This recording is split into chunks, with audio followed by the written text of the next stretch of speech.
नमस्कार, मी मृणाली पिळणकर. तुम्ही पाहत आहात LS मराठी.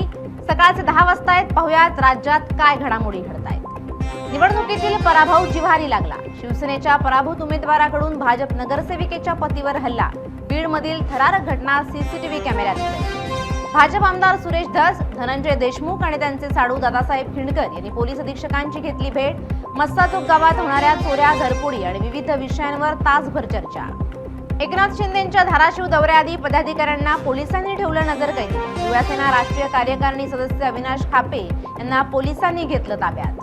कोल्हापुरात महामार्गाशी निगडीत अनेक विषयांबद्दल खासदार धनंजय महाडिक यांनी घेतली आढावा बैठक.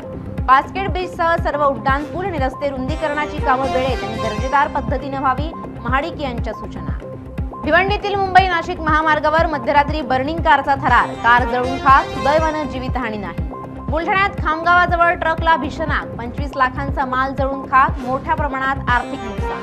भिवंडीत भंगाराच्या गोदामाला भीषण आग. आगीत गोदाम जळून खाक. आगीचं कारण अद्याप अस्पष्ट. आंबेगाव तालुक्यातील अवसरी खुर्द येथे श्री क्षेत्र भैरवनाथ महाराजांच्या यात्रा उत्सवानिमित्त कुस्त्यांच्या आखाड्यांचं आयोजन. आखाडा बघण्यासाठी नागरिकांची गर्दी. धारदार कोयत्यासह संशयित कार जप्त. मोठा कट उधळला. तुमसर पोलिसांची मोठी कारवाई. पहाटेच्या गस्तीत चौघे जेरबंद. तुमसरच्या थापा चौक परिसरात पोलिसांच्या सतर्कतेनं टळला संभाव्य गुन्हा.